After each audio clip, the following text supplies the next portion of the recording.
So I would come home and I'd work those calls and take those orders on my lunch break. Sometimes my lunch break got extended a little bit longer and longer. Then eventually I was like, I can quit my job.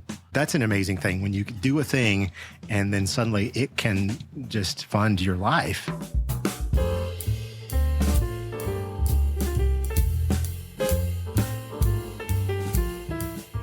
Welcome, everybody, to Nashville Drummers Podcast, episode 35. Today, we're delighted to go off-site from our normal interview spot at Diamond Sound Studios, and we are at Drum Supply, interviewing our newest sponsor, Andy Foote, the owner and founder of Drum Supply, of course.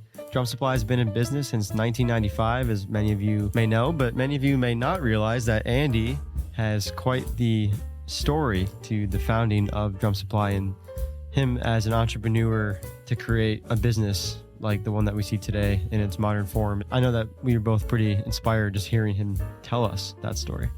Yeah, it was massively inspirational, and I really liked getting into his head about how he's approached this business. This dude is, if you put him in a world with no drums, might be a world he'd like a lot less, but he would be doing the same thing in some other way, shape, or form. He's got an entrepreneur's brain, and he's just got a passion for making a thing and making that thing work. You kind of have to have that if you want to have a successful small business. And spoiler alert for all you musicians, all you drummers, you are your own small business, so pay attention. We'd like to thank our newest Patreon supporters. Big thank you to Dawn Kozlowski and Jason Marshall. And you too can become a member for just $5 a month. Help support what Nate and I are doing on the podcast. Continue to put out great episodes and content every month. So we thank you for the support. If you have questions about whether or not you want to become a patron, if you're enjoying the material, if $5 a month isn't going to hurt you, just know that it's incredibly helpful for us because, believe it or not, making this podcast happen does cost us money and has cost us significant money, but we love doing it, so we keep doing it. Yeah, and it was great seeing everybody at the Music City Drum Show this past weekend. If we missed you and you didn't get a chance to grab some podcast merch, you can still hit us up or go to our website. You can now order online, NashvilleDrummersPodcast.com.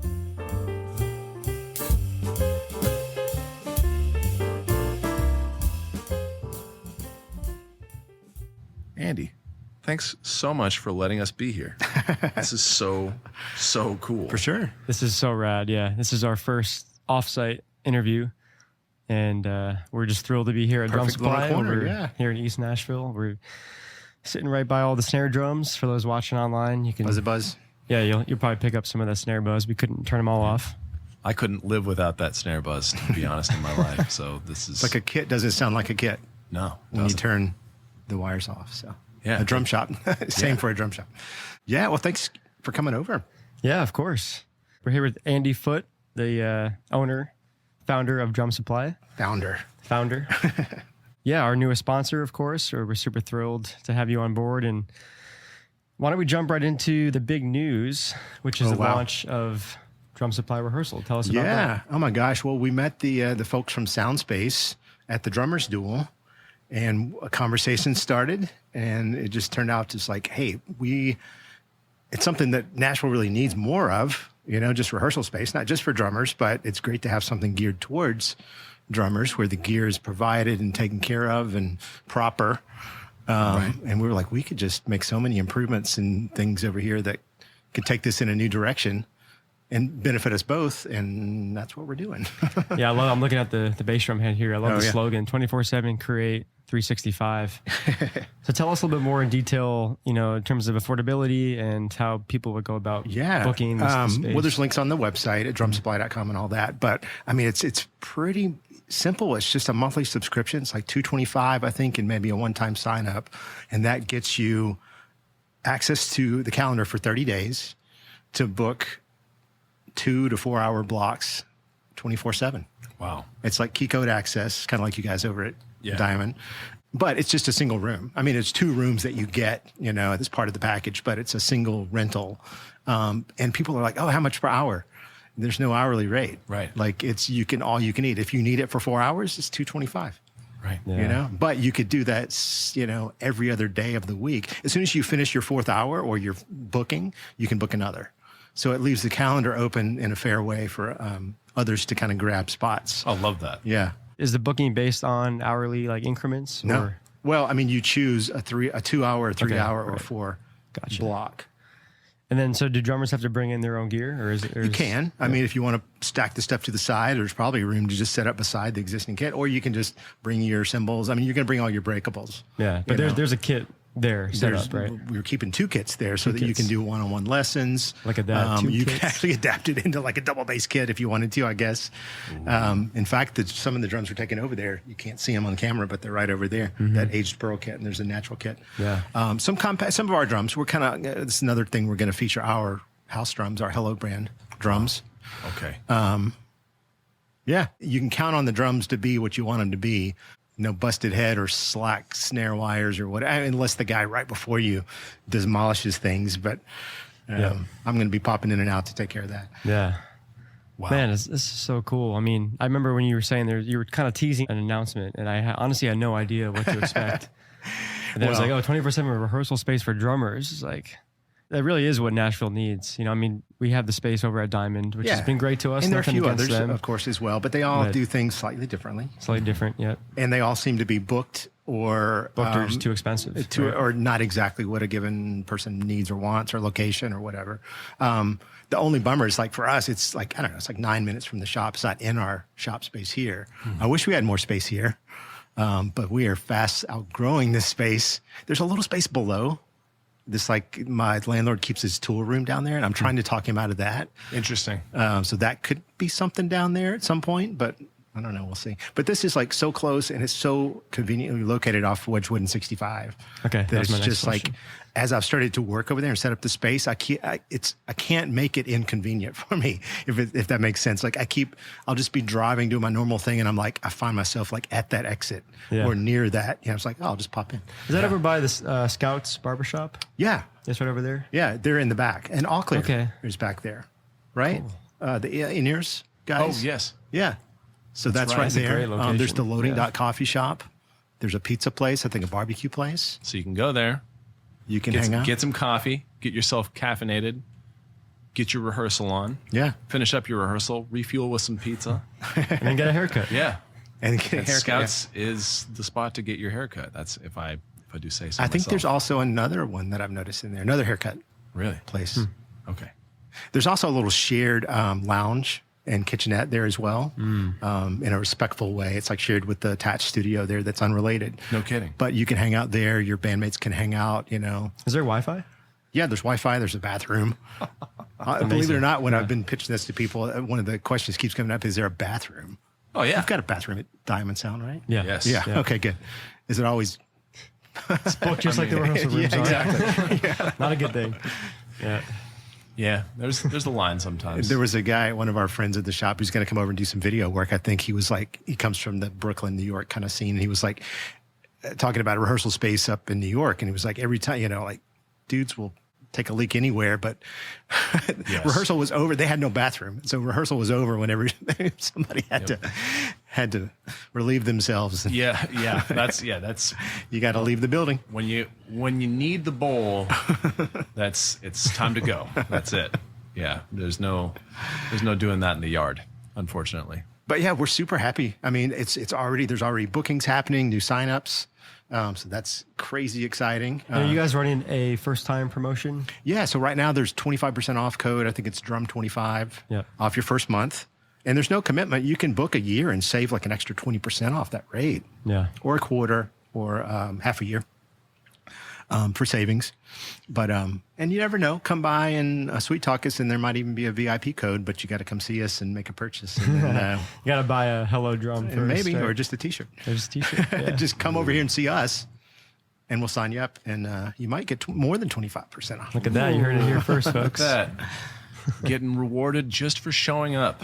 Remember that. Write that down. In fact.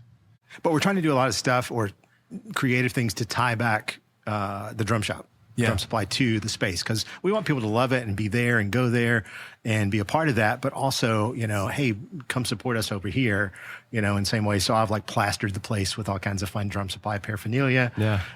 And I haven't, this is not live yet, but I'm working on a strategy to put in a 24/7 like almost like honor bar for hi-hat clutches and, like sticks and guitar strings and straps and capos and, all those kind of things. I'm trying to work on a way to like have like a self-checkout in the space because that's 24/7. You're not doing that here because we close at 5:00. So another perk of being a member is you can go by there once I get this set up. And I think I got a way to do it where it's like a QR code type checkout and you get a code and you can get the key and you can get in there and, That is really nice. If your buddy and no one else is a member. That. And that's I know. brilliant. Yeah. We'll see. I mean, ultimately, I'd like to have one of those like vending machines, but that's more complicated. Is there one at Soundcheck?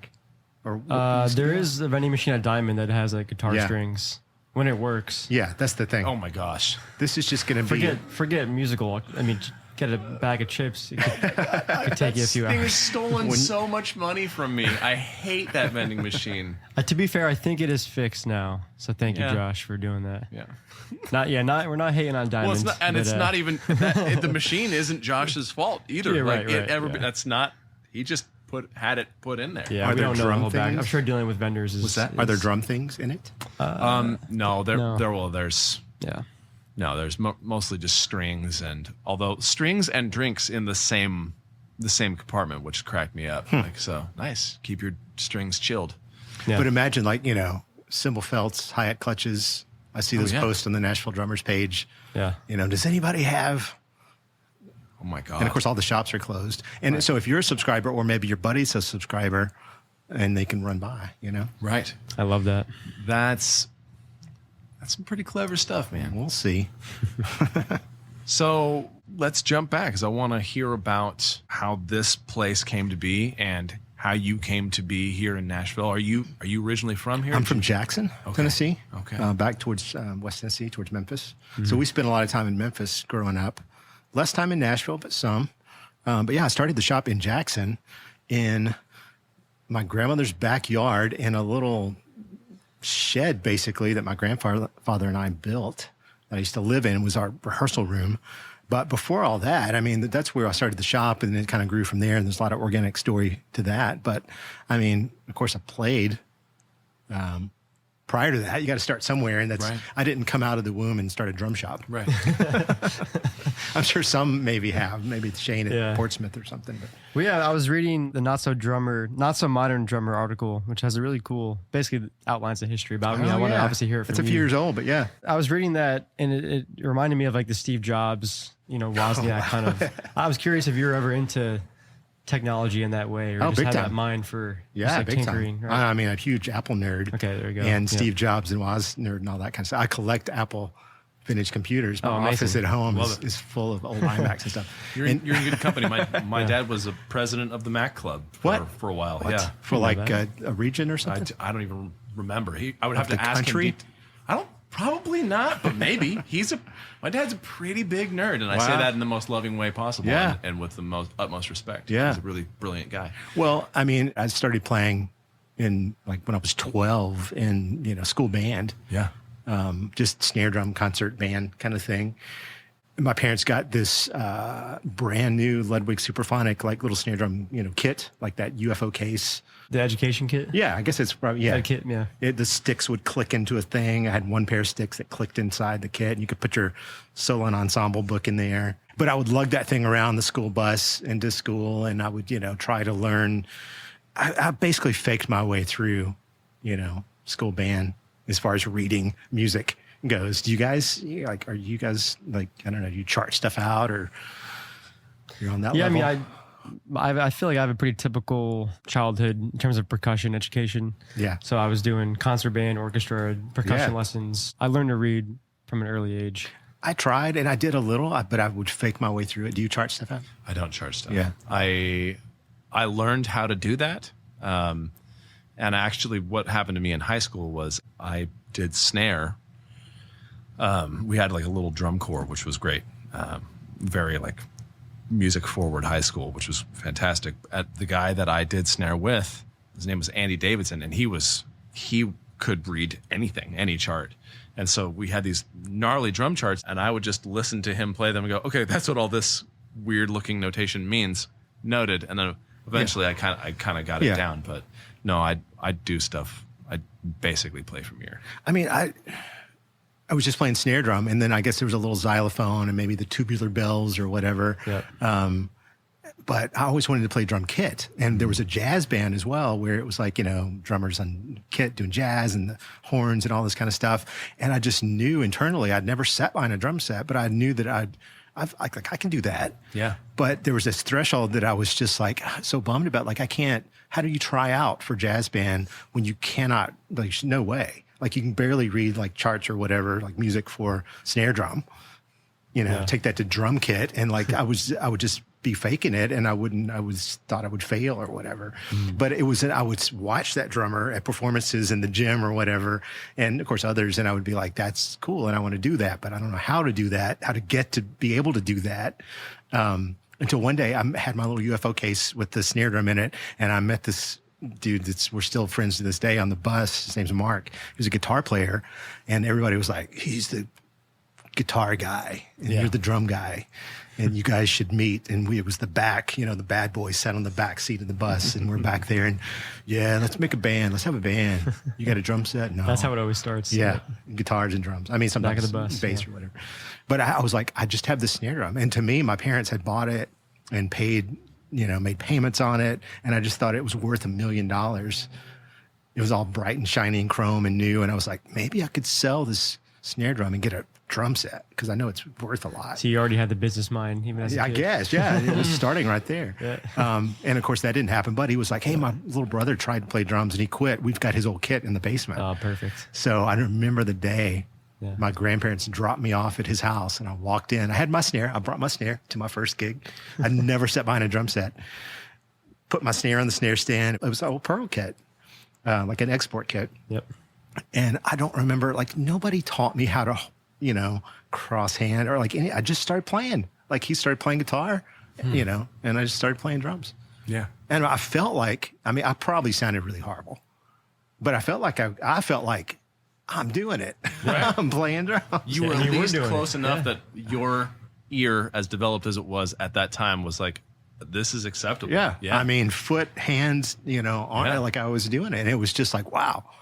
But I still at home only had my kit. My snare kit, Right.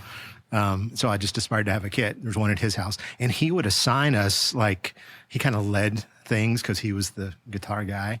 He would assign us, like, next week we're going to practice. We're going to learn these songs and come back and we're going to play these Motley Crue songs or Thin Lizzy or whatever it was. Love it.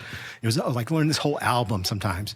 And I would like go home and I would try and do it, and just as best I could. I would come back and I'd be ready to do it, but he would never learn his parts. He was always just like, he couldn't get past like shopping for distortion pedals or something. Classic guitarist. Yeah. So he's dishing out homework and then not doing it? Exactly. What a dick.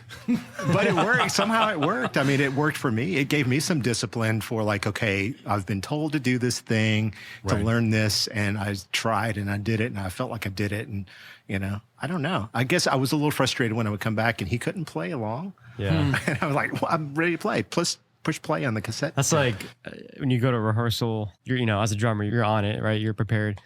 And the rest of the band is like learning the songs during the rehearsal. You're like, hey, this is not the time for that. This is the time to run the songs and iron things. Yeah, then you're there for not like to learn them. 2 hours. Yeah. It's not ideal.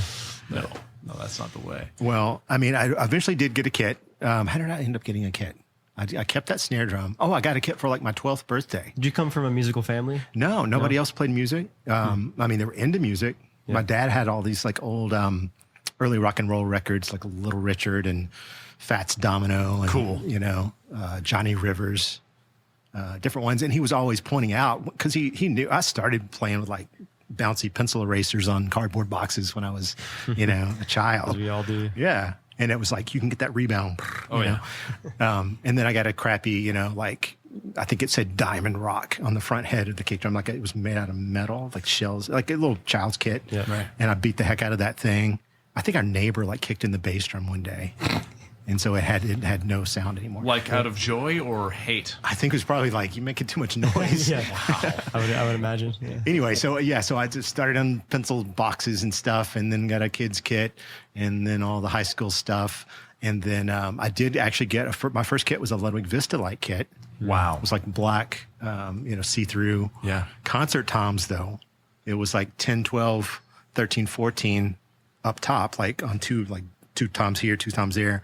One floor tom, 22, and then my Superphonic came with some old Zildjian cymbals, some old 70s cymbals. It's a great first kit. It was a great kit. Fantastic first. And I would put on my like old hand headphones with the curly cord, and play along with like Van Halen Jump and all that. My toms, it was like perfect for that. I love it. Yeah, that concert tom sound, man. I feel for anybody that has never experienced playing. It was some fun, but old it was school like concert it toms. was like I don't know what year that would have been, but it wasn't. That was a '70s drum kit, and it was not the '70s. Like I had last year's model kind of thing, and it never sounded. Besides the Jump album, really, it never sounded like everybody else's drums. I always wanted it to sound like people had. It was like definitely a time when there were like giant wood shells and power toms, like super deep, 80s toms. So were these single-headed toms on that first was, kit? yeah. They worked because that's sort of how you started tinkering. Yeah. You eventually converted that to... Oh, yeah. You saw that in that article. Yeah. I did my research. Well, I did not eventually. I always aspired to, but I do credit that situation of like, I have these drums. They're great, but they're not what I want them to be. How do I make them what I want them to be? Wow. And I knew that like, well, everybody else's drums have bottom heads. How do you get bottom heads on a vintage, it was a vintage, it was slightly vintage at that time, but an acrylic kit with no bottom head, like how do you drill acrylic is what my little child brain was like trying to figure out. And how it just seemed like I would touch it and it would just shatter. In my mind, that's what I thought would happen. So how did you go about researching that? Because I mean, for me, there were no websites. It was just, there's no internet. books about that. It was, I would talk to people. I would make phone calls to drum shops and people. Anytime it would come up in my universe, I would be like, how do you drill a plastic drum shell? Because I didn't know there was just plastic to me. Right. Now you just put that in a Chat GPT and it comes out, or Siri, No, Alexa. we take them toward the back of our shop and we do the job. Exactly. Drumsupply.com. But I would always I was a tinkerer, and I'm a believer that drummers are sort of tinkerers by nature. There's so many things to assemble and take apart and set up and adjust. I would take all the hardware off the shelves, pack them out with cotton, oil things and lube things and fix things and replace screws, custom cut my own gaskets, because it was also at a time when like I think it was Pearl started coming out with drums with gaskets under the lugs with like with like a little black shadow. Nobody did that. You think of drums from the 70s and back, like they were just hardware on a shell. Right. But it was a modern, current, trendy thing to have gaskets and lugs, and so I just like cut them out of whatever. Like I pull the front of a notebook off and so use the plastic to cut gaskets or whatever. So I was always modding that in fun ways. I would go to the auto store and get pinstriping, like rolls of pinstriping that would go down the side of your like Chevy.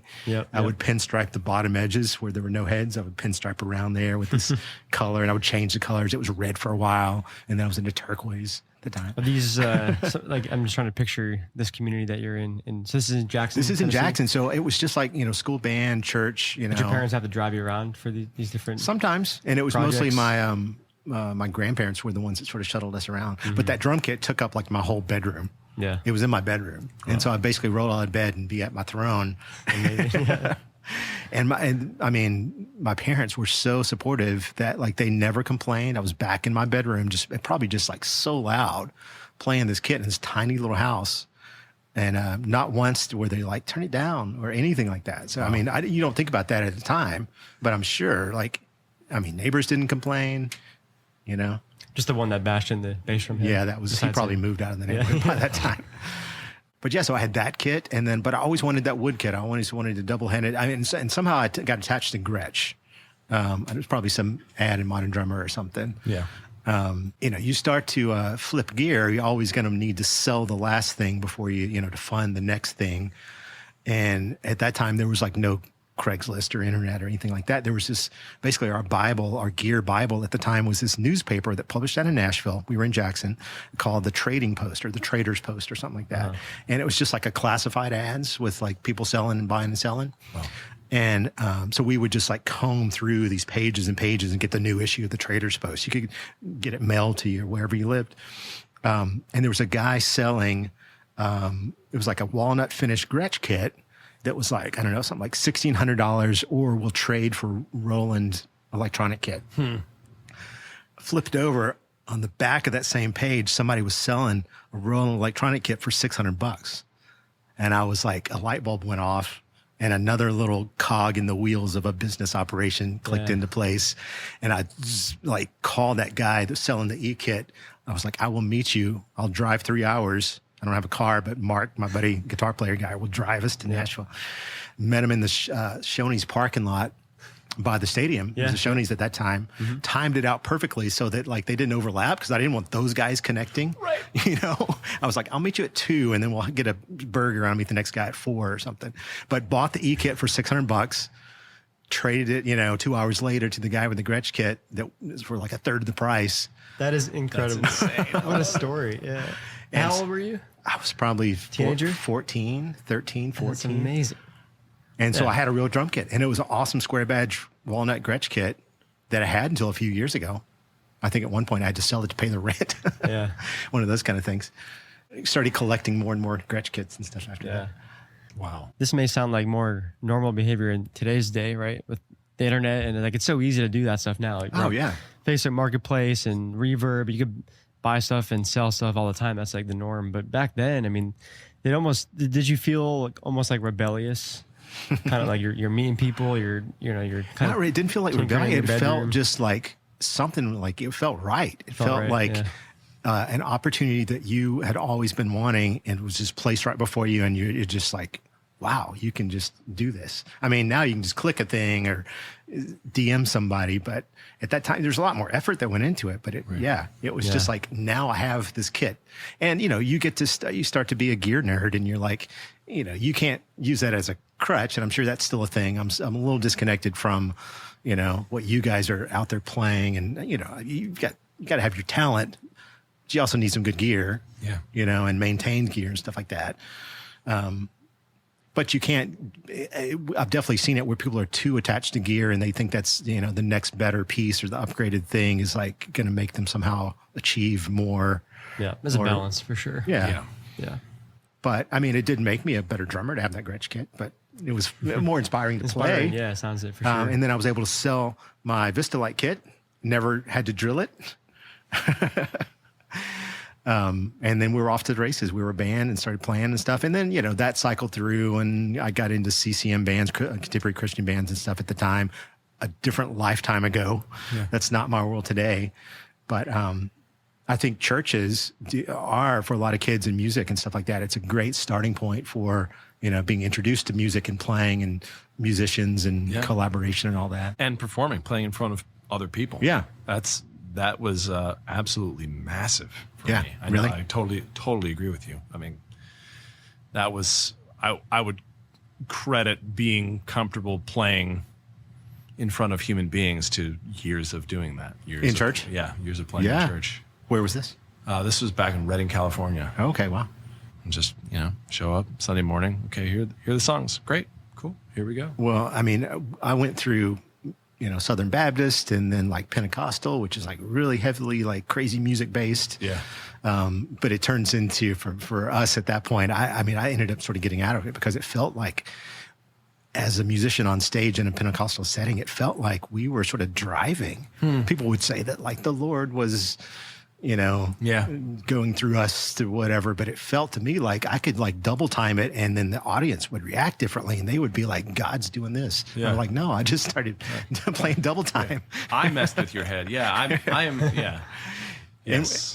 Anyway. Yeah, I believe it probably requires a lot of wisdom to determine the difference between those things.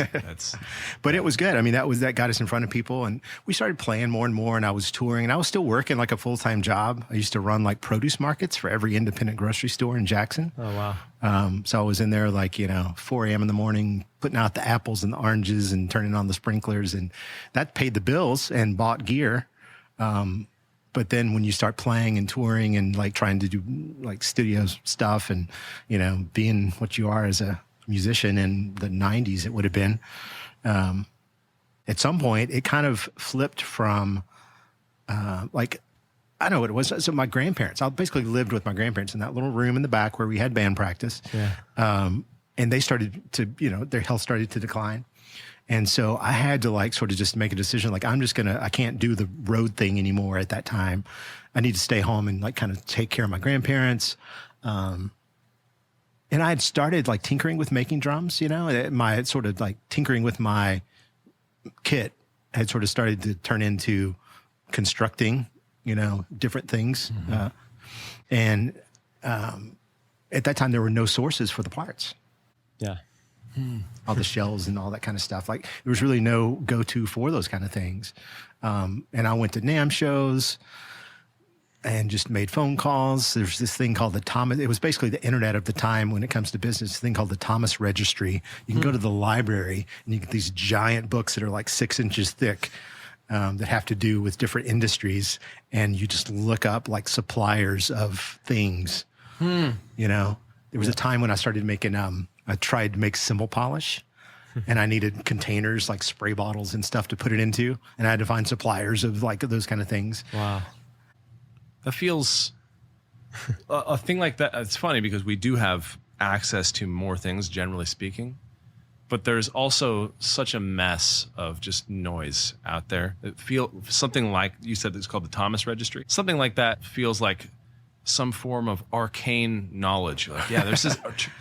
Yeah, you can get kind of generally more stuff. Like I can look up who's dating Kim Kardashian right now. But I feel like things like that might not be as accessible today as we think. It's cool because you could, that's a good point. It's like written in not stone, but in ink in a published thing that came out once a year, who sells these things, right? And here's how to contact them. I really like that. I don't want to dig through 15 websites to try to find the thing I'm looking for. I'm like, okay, where am I going? This is the thing I want. Great. Here's a list of 20 suppliers. Great. Here's how to contact them. Call. I just start making phone calls, send samples, and then you have to have like sort of pretend that you're a business, because you're talking to a business. Right. So the cymbal polish thing, I probably sold like 100 bottles of cymbal polish or something. It's funny. You said pretend to your business. I'm like, that's how you start. You were, but like, yeah, that's true. But at the same time, you were. At the moment you decided to do that, you did become. I tried to make. Do you remember the Remo putty pad? Where it was like this silly putty kind of thing. Absolutely. I basically invented that before they did. No kidding. There was some, and I just start going through the Thomas Registry and finding these rubber putty place I would call, get samples. And they basically sent me a thing. And I was like, yeah, squish it out, put it on the table, start as rebound. Like that's like a practice pad. I basically invented that, but like that's a hard thing to sell if you're not Remo.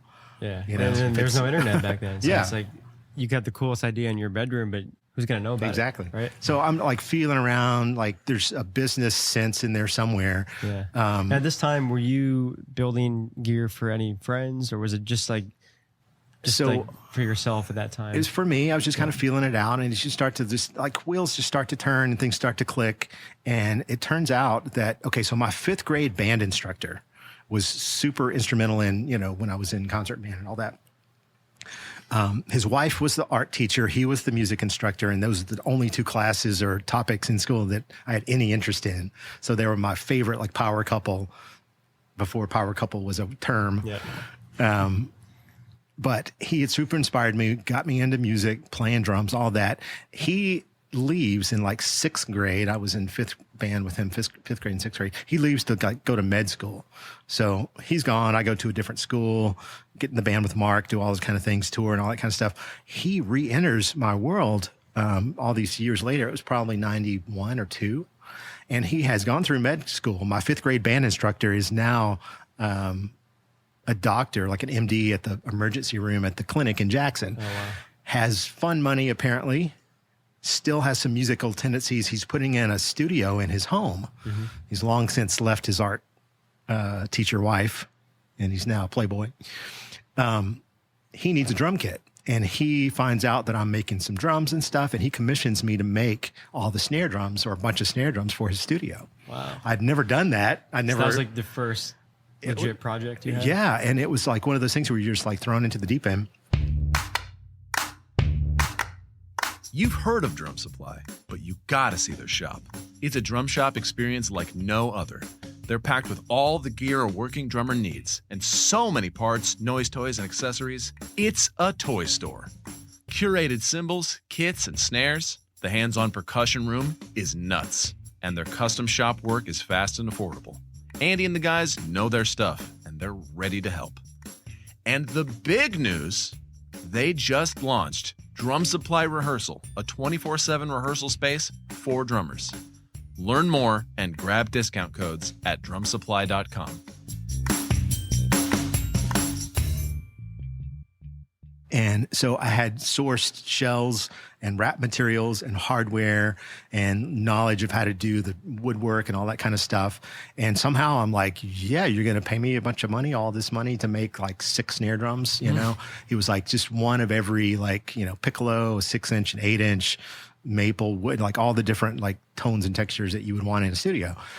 I don't remember what he paid me. I think I even built the like rack that housed them all and charged him for that. Oh my God. Yeah. Like I probably made a few $1,000s, which was a lot of money to me at the time, but it like showed me like I can make a thing and sell this thing and it's drums and it's something cool and somebody will buy it. That Somebody people that, want, yeah. that I respect even like that was instrumental in my musical history. Yeah. So I did that, made those drums. And somehow I was like, I had this sense that like making the drums is cool. There were a few people doing that around at that time. Joe Montaneri, actually my craftsman here, Rob Campa, he was one of the early drum builders as well. And I was nowhere near their level. Yeah. But Was Craviotto at that time? he wasn't, beginning or not yet? it was probably Solid Percussion before that. Do you remember Solid? Drums are super sought after now. It's like pre-Craviotto. Yeah. It was the guy, the drummer from Huey Lewis and the News. Oh, no kidding. I didn't realize that was him. I forget his name, Bill something maybe. And Johnny was probably in the background making the shells. He was probably back there before it was Craviotto. And there's probably some money deals that like turned Solid drums into... American Psycho just triggered in my mind. It's a movie I've seen, Nate. Wow. I don't know if you know this, Andy, but Dan has seen like 5 movies in his entire life. Not as many as What's American the Psycho normal. triggering? He's like about to kill the next victims, right? He's walking through the apartment. Oh, yeah. And he's got, I think he puts the record on. He just starts. Huey Lewis. Okay, Huey Lewis. I was Yeah, wondering okay. because I don't think I killed anybody. Yeah, I'm like, yeah. Huey Lewis always triggers American Psycho. Yeah. For sure. Yeah, but Craviotto was somewhere in the background, smoldering, starting to become a thing. But so I wasn't at that level of craftsmanship, but I somehow I could just sense that like there was a business model here, and internally, organically, it turned into I'm not selling drums. I'm going to sell the parts for other people to make drums, you know. And so because I had sourced all those things for myself. Nobody else had done that. There was like one shop maybe in New York selling a little bit of a catalog of that stuff. But I took photos, made a catalog. It was basically a postcard with photos wrapped in a flyer. Yeah. Without like a roadmap, it sounds like you're going through so much work and dedication to find these parts. You're looking up this like physical like phone book. How did you, and you finally get the parts, what gave you the green light for like quality of like, okay, this is usable, or like I need to find other parts? I don't know. Just used it based on the gear that I had, I guess, like the Ledwig kit and the Gretsch kit and other kits at stores and stuff. Yeah. If things sounded like they should. Yeah. Yeah. I mean, I could just, I don't know, when I put them all together and they worked and somebody wanted to pay me for it, I was like, I guess that's good. Yeah. I guess I made something good. Yeah. That's literally, that's what it is.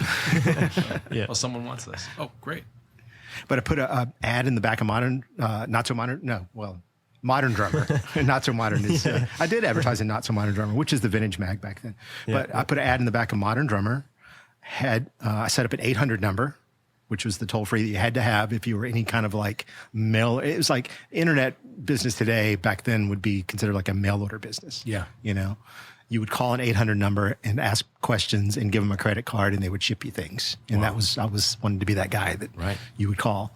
Yeah. So somehow I figured out how to get 1-800-NEW-DRUM, which spelled out because you had to have like a vanity number. And serendipitously, if I can say that word, it turns out that some other music store previously had that number. So I started getting their calls. No, Like I don't know if they let it lapse or if they had gone out of business. Forward or No, it was like, it was It my was their number number, now. yeah, It yeah. previously was their number. Right, And so it was called Rosewood Music. I would be like Drum Supply House when they would call and they would be like, this is Rosewood Music. And I got enough of those calls that I figured it out that this number used to belong to Rosewood Music. yeah. No, it's not. But hey, exactly. I've got drums. So Drum Supply House, when was that name born? First, right out of the gate. Yeah. Yeah. I mean, I think I just used my personal name. Like, I think it was called, my first name is Alexander. I think it was Alexander Foote Drum Supply. Yeah. Was what was on my little cymbal polish Yep. in this old font kind of thing. Yeah. And then somehow that I dropped my name, kept Drum Supply, and somehow House got added, Drum Supply House. Yeah, so I started getting calls and people started responding to my ad in Modern Drummer. Yeah, Modern Drummer. And I would send them the little catalog and the pictures of the postcard of the drums, parts and stuff. And people started placing orders. And like, it's a magical thing when you're just a dude and you have this thing, just like, when you're selling lemonade or drum parts. And then people like start to line up for it. It's the whole notion of if you build it, people, they will come. Yeah. I just have to say that crazy, man. this story is getting me. It's making me really happy to hear how this has all come together, and we can relate to this so much because it's starting to feel like that with this podcast. Really? Yeah. Very much. I mean, you're our fourth sponsor. Oh, wow. Or like, this is awesome. You imagine that you do something, you make something, and you do it well enough that someone's like, hey, I'm interested in that thing that you're doing. Yeah. And being a part of that in some way. Like, this is just people, if you have something in your brain that you've always wanted to do, but you're like, I don't know if that anyone will ever care. Yeah, just try. Just try it. Yeah. Just try it. Absolutely. Gosh. And then the other thing that happened in that same, probably within a month or two, I don't know if you've ever heard of Stuart McDonald. It's a guitar making catalog. No. If you're ever, all guitar luthiers or whatever would know it, but it's known as StuMac for short. They were like the big mega supplier for guitar parts for guys that worked on the guitars. Yeah. They dipped their toe in the drum making world. They put out one catalog of drum parts at that time. And I'm like, I'm trying to do this thing that nobody's doing. And then these big guys with money and a budget suddenly are like, have the same idea and the same timing. And they print a full color catalog and market it in a big money way. I'm like, this sucks. But they were guitar guys and they didn't know what they were doing when it comes to drums. They had one catalog and they called it quits. Wow. So I called those guys, got to talk to some of their bigwigs, made a deal to buy all their remaining inventory. Oh my God. And so suddenly I had like surplus. I had stuff to sell and I folded that into what I was doing, made a deal for them too. I was like, I'm going to buy all this stuff, but you got to like, when people call, because your catalog's in thousands of mailboxes, right now, give them my number. And they did. And so people would be like, hey, Stuart McDonald gave us your phone number. And so I got Rosewood Music coming in. I got my Modern Drummer ad coming in. And now Stu Mac callers coming. And I'm still working a full-time job. I'm still like you're polishing still the a kid. apples. I'm a kid. I'm trying to play music. I can't tour anymore. I got to take care of my grandparents. Yeah. And I'm still working a full-time like grocery store job. And so I would come home. It was an innovative thing for me to get voicemail on my business number. Cause like I'm at the produce market working, and people are calling, my phone's ringing, but like it just goes to voicemail. I'll come home on my lunch hour, check these voicemails, give them calls back, write up orders, take a credit card, process it. And this was also when like the credit card processors were like that ka-ching thing where you had to like imprint and you had to make like carbon copies to do a transaction and type it into this machine that spit out this dot matrix. Yeah. Anyway, Much more complex. It was a chore. It wasn't like nobody's Venmoing whatever. Yeah, right. Or Square or whatever. But so I would come home and I'd work those calls and take those orders on my lunch break. Sometimes my lunch break got extended a little bit longer and longer. Then eventually I was like, I can quit my job. And that's an amazing thing when you do a thing and then suddenly it can just fund your life and you're not like getting rich, but you don't have to work for somebody else. Yeah. I mean, that comes up with so many drummers, the guests that we've had on this podcast, that a lot of them move here. You kind of have to have that 9 to 5 or that job to keep you afloat. And then if it's the goal of that drummer to be full time, I mean, you have the same story, right, Nate? Yeah. I mean, just that moment where you realize like this can now support me, and that's Wait, what a feeling, right? I was not on the road anymore, but we had a little gig at a local, like, I don't know, convention center. And it was a big gig for us, for me as a drummer. I got to play on a giant stage in a room. And I remember I got my first $500 order. Like right before that, I was just in heaven. You had to be my God. floating. I was like, I just made $500 and I'm playing the biggest room I've ever played. And it feels like I'm actually in business. Yeah.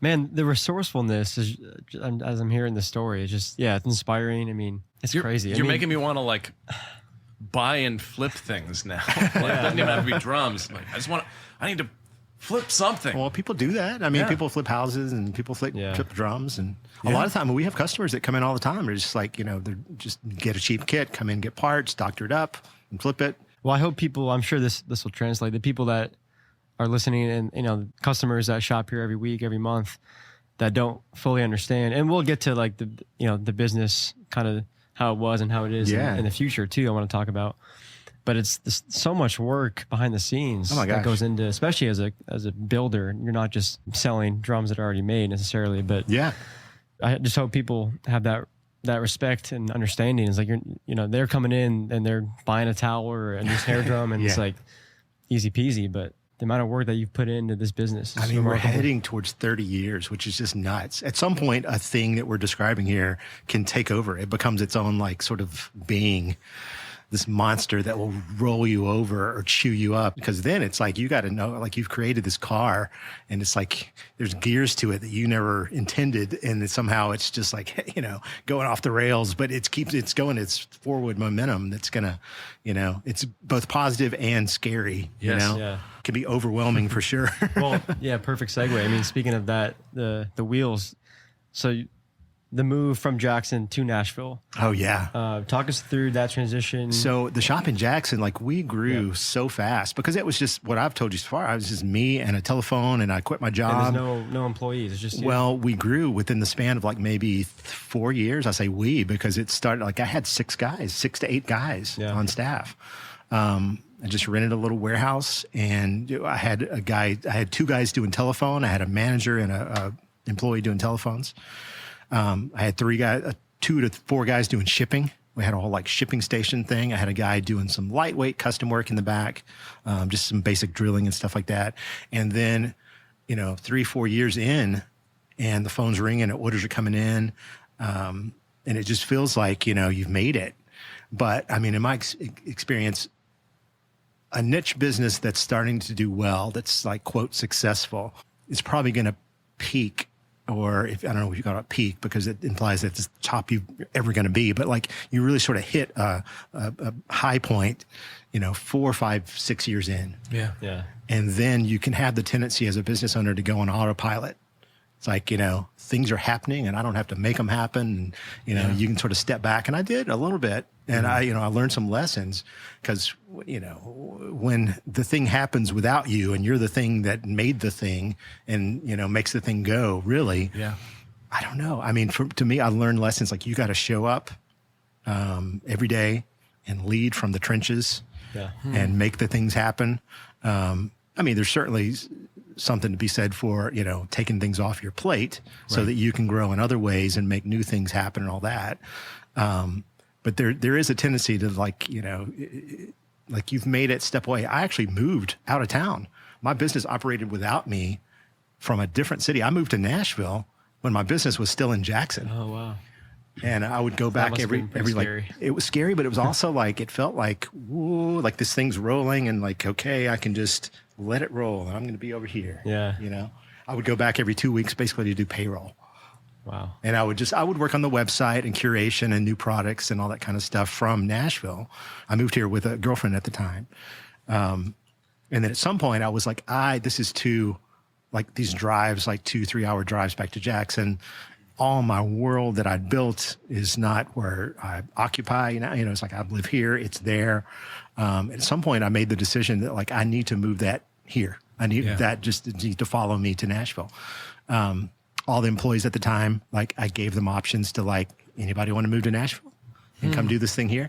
None of them did. They had families, ties to Jackson.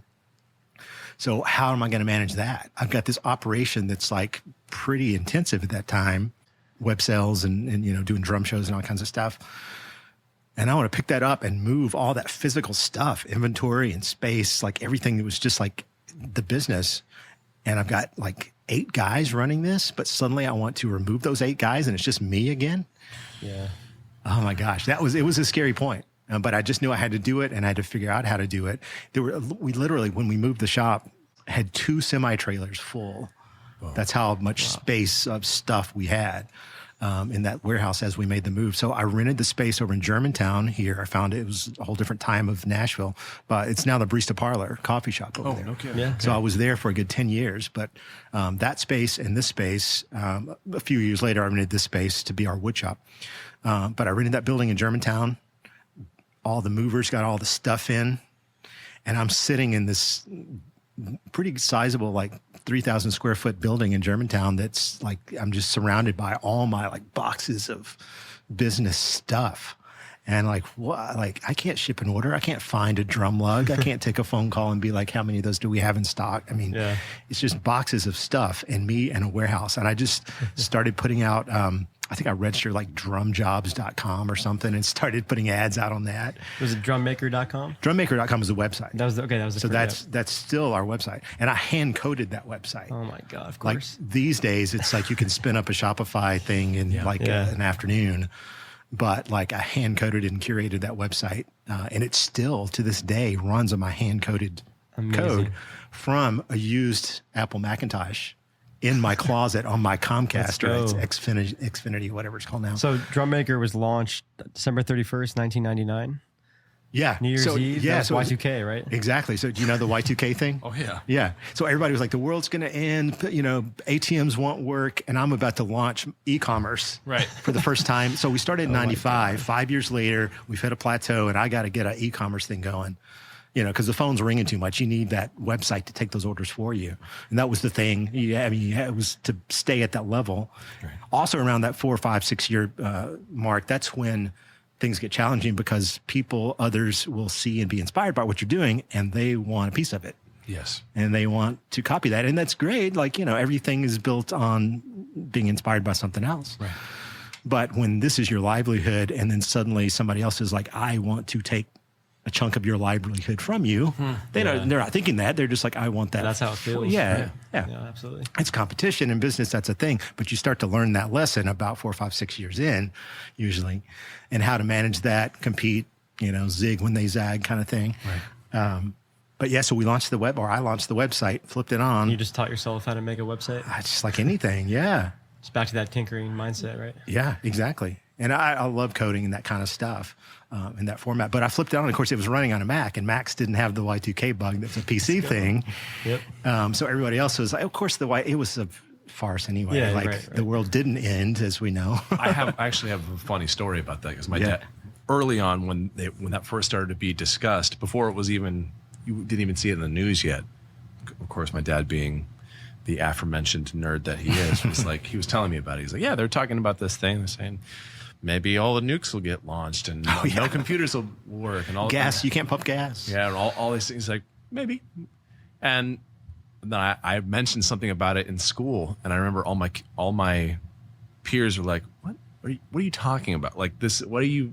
You're saying nonsense." Their parents weren't as nerdy, right? Well, then a few months later, they're all talking about it in school. The world's gonna end, and by this point, I'm already like, I've had this conversation. They're like, it's gonna be fine. Nothing's going to happen. Like, you don't know that? I'm like, all right, I can't even talk to you. I mean, based on history, I'm pretty sure we're going to be okay. Yeah, exactly. We'll right. We've lasted this long. Well, there were I remember there were stickers. There were Y2K stickers on things you would buy that would warnings and stuff. I mean, it was a serious thing. But I just somehow knew my computer's not going to do that. Right. Mine's going to be fine. And it's a Mac and it's Apple. It's fine. And it was fine. People using Macs will have access to my stuff. And it worked. Just gonna move forward. And then, that website, it's hard. I mean, I do have plans to migrate that to a modern platform because it's gotten to the point now where I literally don't have applications that still function for me to edit that website. I mean, I have to do it in this weird, horrible, intensive ways just to change a price on an item on the website. Oh, man, yeah. So that will get more modernized soon. But we did launch drumsupply.com at a later time. It's a little bit more modern day. Yeah. That things will sort of migrate to that platform at some point. But yeah, so drummaker.com's rolling. I've got a warehouse full of stuff, and it's me, and I got to figure out I need help doing it. I put out ads. I start doing cattle calls. I had like a template for how I would interview people, and so many people applied. People that you wouldn't expect. I mean, there were people part of big music operations in Nashville that somehow thought they must have been unhappy at their corporate music job. Yep. And they were just like going for anything. There's some kid running drum parts in a warehouse in Germantown with no help, and you want me to come do what? And they would apply and come and interview. Yeah, wow. So I hired. What did you look for in those? Oh gosh. I mean, at that time it would be a little bit different than I would now. You learn things always, but yeah. I mean, I was hiring for certain jobs. So I was hiring for shippers. I was hiring for like customer service people, and just people that would be good at those things, that were had the mind for those kind of things. Yeah. Mm-hmm. So, and also the other thing was like, this was a big open warehouse. Like I needed to build out the space into like some offices for phones and like, shelving and stuff. And one of the things I like hired on was like, do you know how to use a hammer? That kind of thing. I was like, show up with your hammer day one. This is cool drum stuff, but like, we got to build this place. We have work to do. Yeah. And I'm not hiring a crew or whatever. Like I'm going to do it. You're going to help me put up a wall, those kind of things. And on day one, I had 2 guys quit day one because they were like, I didn't sign up for this. I was like, yeah, you did. But that's fine. Other people will. I got people to help. Someone else will take your place. So I'm sure you were glad that those people left kind of so early on. Out. Yeah. It's like, okay, makes my job a lot easier. But I think I ended up with like, what I discovered too is like the workforce in Nashville compared to the workforce in Jackson. I could get like for 3 people doing a job in Jackson, 1 person could do here. There was a different mindset or motivation or something in Nashville. It was just more. I don't know. Yeah. Probably. I mean, you probably found the younger people moving here even at that point. Even at that point, yeah. But in Jackson, it would be like, I would hire somebody to do shipping, and then their girlfriend would call the next day when they don't show up, and like, John's in jail. He can't come in today. People are just more with it here. Yeah, interesting in comparison. But I got a crew in place, and we started rocking and rolling and shipping stuff out, and orders got like, they were like. I don't even know. We probably took like 3 months to build out the space and not an order shipped. But at that time, nobody really complained. Every once in a while, it would be a little bit more of like, hey, this has got to go. So let's find the box that the things are in and we get this order out. But like people were patient more so than like today. It's like if something's not like, they don't see tracking and, Amazon's ruined like the 2-day thing, you'll get a bad review or something, But got those guys in place. The shop was off to the races, and we were doing that thing. And it was here. I could drive over. It was 5 minutes from where I lived to have my operation expanded, upgraded, in town. Like it was awesome. Man, it's so cool to hear. I mean, having a team surrounding you is so important. Yeah. I know this so well working in the industry at Pearl. I mean, it's cliche, but like we really are a family, and every employee has a purpose, from the warehouse to the director of sales and marketing. Mm-hmm. Our interns this summer, like everybody is really like the people really do make a business, and yeah. How was that transition for you coming from like, this is your thing and you had so much pride and ownership of it, to then having to actually manage people and emotions? Yeah, and you have to learn that. And you really have to learn that. I hired some good managers over time that basically taught me some stuff, how to sort of give reviews and, correct things and all that. So I just learned, just like you learn anything else. Or, I mean, for me, if I'm learning how to make a drum or learning how to code a website or learning how to manage someone, I mean, you make some mistakes and then you learn from them. Yeah. Live and learn. Yeah, exactly. And the crew in Germantown were great. That transition over time, people in and out. And at some point, it got challenging because I actually had an employee that started stealing. And things started disappearing, and inventory counts started to be off. And he was also in charge of taking inventory and capturing inventory. And he was like fixing the numbers, I believe. And it turned out to be that he was maybe in cahoots with another employee. They were basically building drums and selling them on Craigslist, and I was funding the operation. Whoa. I caught like some UPS labels. They were, that were shipments that I didn't like. Those are not linked to an order number. Yeah. and stuff like that. So, and they rolled over and were like, yeah, we made some bad decisions and choices. And oh my gosh, that was a hard time, because basically I then had to, I just have to just clean house, Yeah. and then I'm back to me again. And you've just learned how to hire people. Now I you have to know. learn how to fire people. And this is probably over a span of another 5 years of growth there. Sure. So, Oh gosh. and so that was not fun. And those guys, as far as I know, don't live in town anymore. Yeah. And I don't think that they knew that I knew, because I would still get reference calls for jobs and stuff. And they'd be like, is so-and-so still hire? Would you hire them? I'd be like, no. And here's why. Well, you should ask. So no. But, and that's also you gotta, I don't think anybody was mistreated. I think they just see opportunities. And part of that is that stepping back and not being present, as a business owner. And they just see wow, here's stuff. People will pay me for these things, and I didn't have to pay for it. And, I don't know what goes into that. But then, so basically right around that time, back to solo operation, I was like, hands on, I'm doing this stuff again. They come in with Nashville starting to grow. My landlord comes in with about an 80% rent increase in 2013. And so it's suddenly I have basically no help, still day-to-day operations to get done. And my rent's about to double. For it was the start of New Nashville. Wasn't a term then, but it should have been. It was the origin of that. There and then, yeah. And so I had to get out of there, and I had to get out of there fast. And so we already had this building established for our wood shop, which was this whole, if you walked in here in 2013, there would be sawdust and drum shells and, just wall to wall. Yeah. And so I just had to maintain this rent here and just make the wood shop smaller and smaller and smaller, and use that space, put up a wall, a divider wall. And you see all these walls and stuff in here. Every wall has been put up for a reason of organizing the space and making something bigger or better or smaller or more efficient. So crammed it all in here in 2013, started operations day to day myself. And that's tough to step back into. At this point in the business, are you doing only local orders? Or are you actually shipping? No, I'm shipping from the Germantown shop. We did so much international business. Oh, really? Okay. Yeah. I mean, we would ship to drum parts and drum wraps. I mean, I haven't mentioned, I developed a lot of cool drum wraps that didn't exist, finishes for drums that didn't exist on the planet. Yeah. And so that was one of our big sellers, and especially to France and Germany and Australia and the UK. We were shipping all over. It was a global thing, and actually kind of undercover locally. Not a lot of people knew. We didn't put up big signs or anything. Right. Yeah. So it was just kind of this little hole in the wall spot that if you know, you know, but then we're sustaining operations based on just web orders coming in, How was, this is the Nashville Drummers podcast. How were the Nashville drummers in the community and the scene at that time? Broadway obviously was still a thing, but people would find us mostly through the website, and they would be like, I need some die-cast hoops. I want to upgrade my snare drum or change. I need to fix this thing, or this tension rod broke. And they would look up drum parts, and they would find Drum Supply, and they'd be surprised.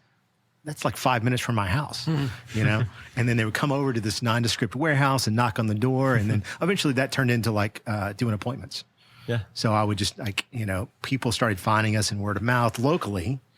And we would do restorations and wraps and cut downs and edges and stuff for people. Wow. And word of mouth started getting around and stuff. And people would just come over all the time and, just come into and we'd lock the door behind them, and they would be like, whoa, I didn't know this was here. That honestly, the privacy of that had to make that feel pretty special for those people.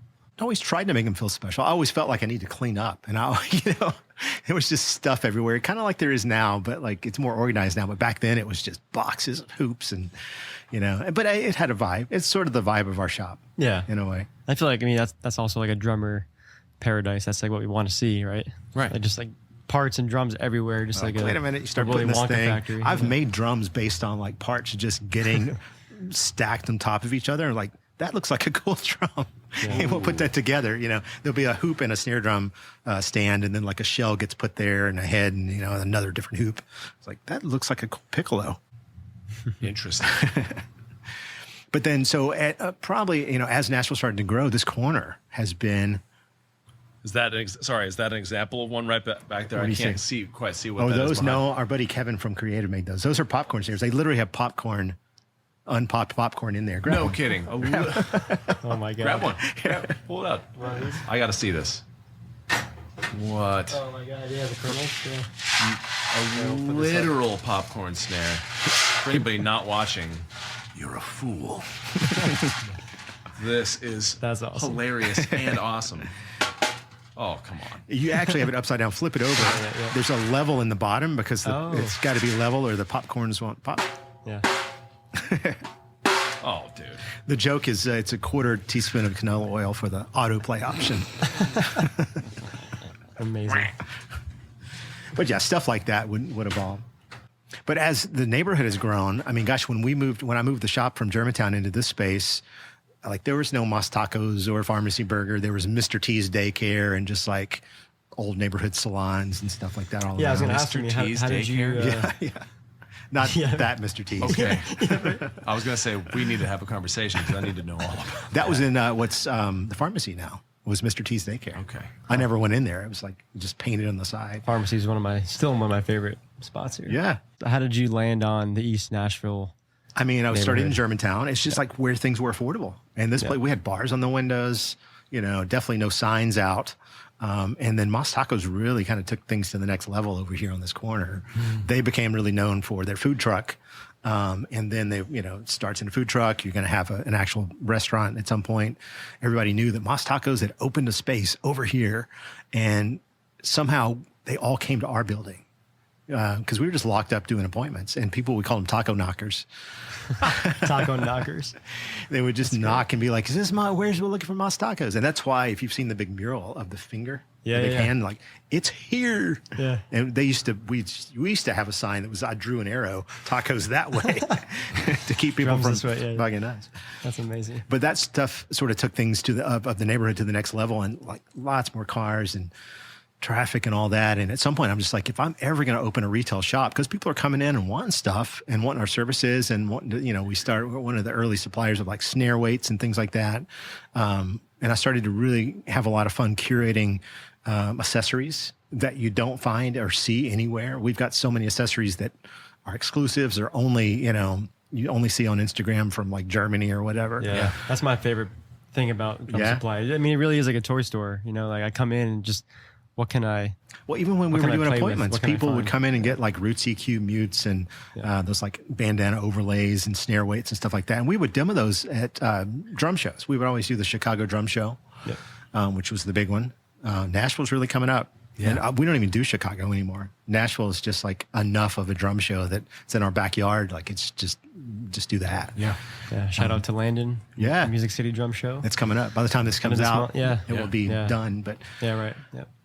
But so not only people coming in for appointments for services, but, they're starting to notice like the curation of fun things that I'm selling on the website. And they're like, go to Andy for snare weights or whatever. And it starts to become a little bit more of like an organically evolving like retail kind of operation. But like, I didn't have the budget to like, invest in an account with Pearl or whatever. And plus those brands and things, the big brands are locked up. Yeah. In large part. I mean, many have started to open up to us now, but, and it's just by appointment. We're like, we can't even say we're a drum shop. I mean, we're a building where things happen that you have to make an appointment and know somebody. It's kind of like a secret drum club or something, But I remember like, Revival Drum Shop in Portland. Yeah. So, they were one of the first like sort of scrappy, really vintage based drum shops, to sort of come on the scene that were just not so corporate, and I took a lot of inspiration from that. And I remember calling a meeting with Jose, the owner of Revival, in like 2016. He was going to be at the Chicago Drum Show. And we did a little walk and talk around the show in 2016 and talked about like, I want to open a shop, and how like he really emphasized at that time, the crew around you is a big thing, or it's super important. And then I met Scott from Tackle that does all the, the leather and bags. canvas stick bags and stuff like that, who he actually stemmed out of Revival as well. Jose and Scott started Revival together, and then they sort of started doing their own things. But A&F drums were coming on the scene at that time. You know, I met Rami at that show and he was like, we want to buy, you know, flip off strainers from you. And he still does here and there, but, you know, boutique drums started to be a real thing. And I just decided at some point, like we just took the leap and we're just like going to figure out a way to open, you know, and you partner and you do things and you get, you know, you do your thing and get it all in here and then flip the light on and put a sign out and Open for business. yeah. And then slowly, and it's really a word of mouth thing, you know. Yeah. People are so just like, oh yeah, you're the best kept secret in Nashville. Like, I don't want to be. I don't want to be the best. That doesn't secret. keep us here. Yeah, exactly. You know? That's not, the secret's not paying the rent, right? Yeah, it does. That exclusivity feels fun for the people who are visiting, but that's the opposite of what you want for yourself. Well, the version of that happens now is like if Evan or Eric or any of the guys are running the shop and I'm running around doing stuff and making stuff happen and coming up with new stuff and all that, you know, if some old customer, he's like, hey, can I meet you? And I'll still do those appointments. I'll still meet somebody at the shop at 2:00 to be like, you know, hands-on helpful. Yeah. Or I hand deliver things all over town. I mean, I did a lot of that during COVID for sure. Yeah. That was a big turning point, of course.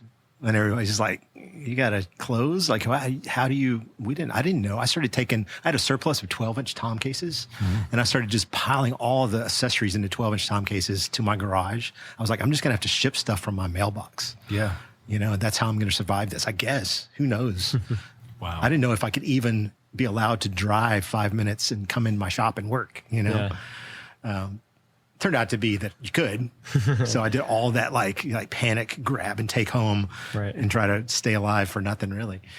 But we got through that. In fact, we made these little tambo snares. I don't know if you've seen those with the little, Yes. there's a stack of them here. Those, Yeah. So those, we sold like 150 of those during COVID Christmas. Wow. And we're still doing those. They're made by Dixon. So we still have an exclusive on those made overseas. Through the end of next year or so. We've got some exclusive colors coming on those, but basically those got us through COVID Christmas. Wow. We did some viral stuff online and did some giveaways and things, and those tambo snares basically paid the rent during COVID. Yeah. Wow. Yeah. I love hearing your inspiration for the drum shop of kind of being less corporate.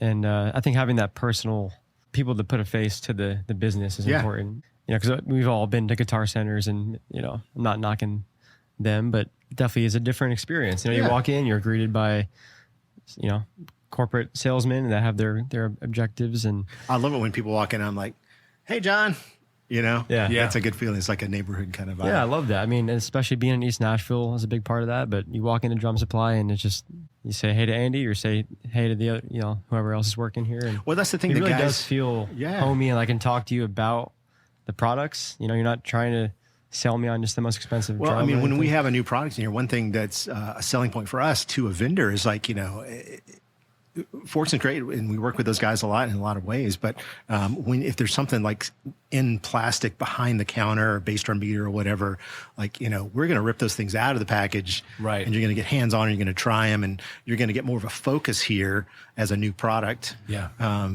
Just by comparison to any other shop where, you know, we're smaller, like you can't help but be like smacked in the face by the new thing that's on the counter. You know? Well, and I love that you called it, because he gave me the tour before we got going here, calling it the beater garden. The beater It's garden. great.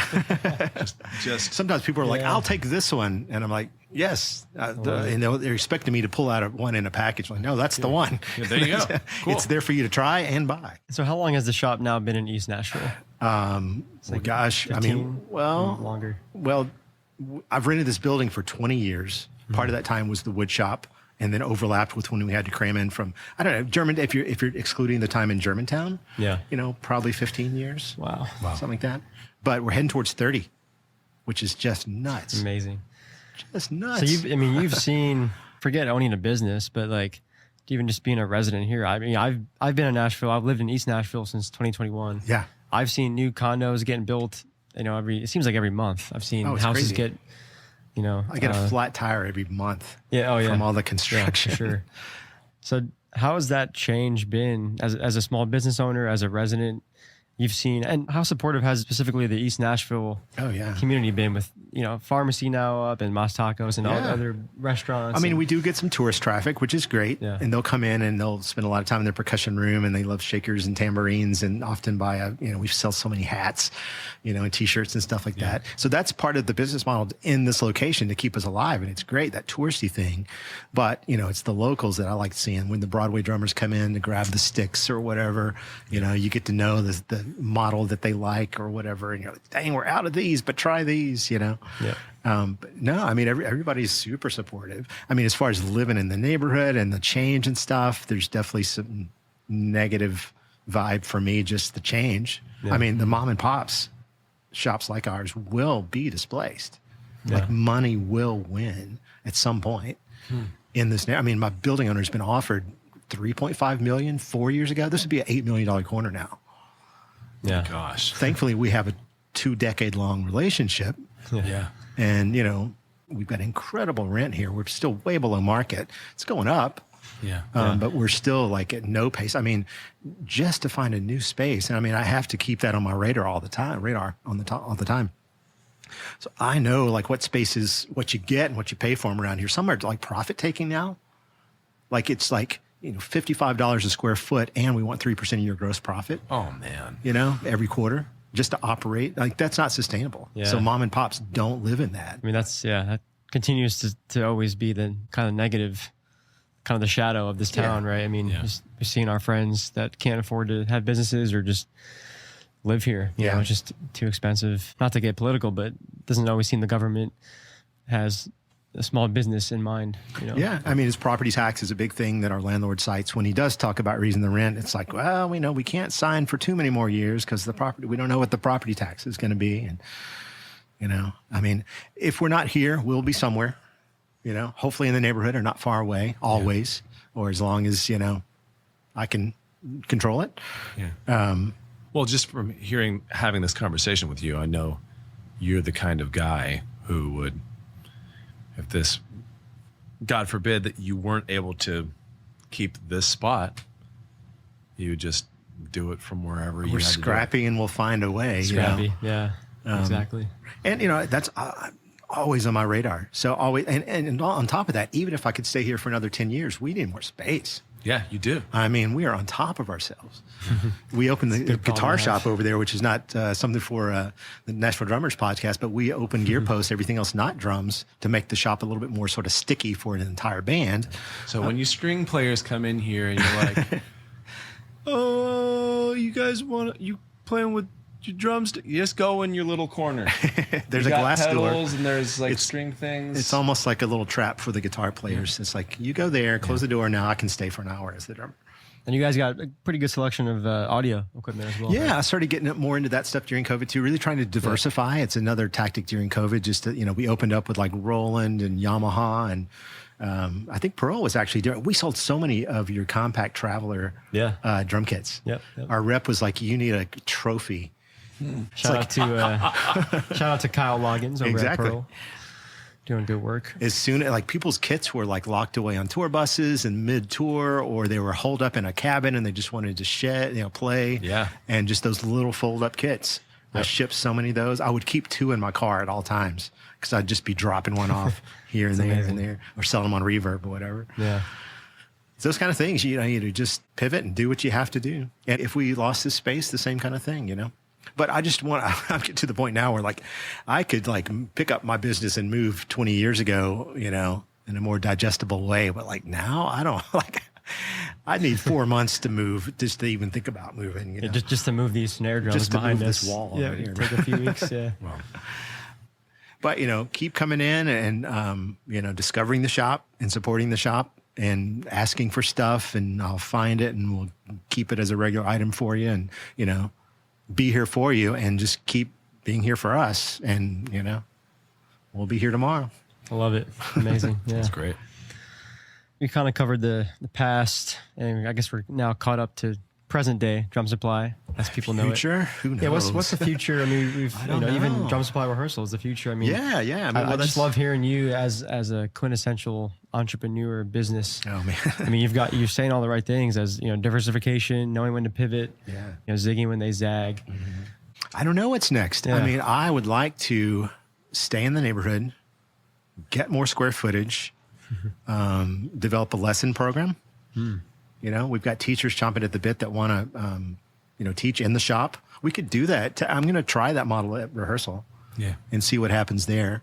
I don't know how the calendar is going to play with that, because I guess less teachers like need a repeating, every Tuesday is somebody's lesson or whatever, Yeah. So I have to figure that out with the calendar. And we may do that for now, but I would love to have in-house lessons at some point. We need to expand like our shipping operation, which is what everything is built on. If you saw me doing shipping back here, it's so like I have to move 3 things to touch one thing, you know?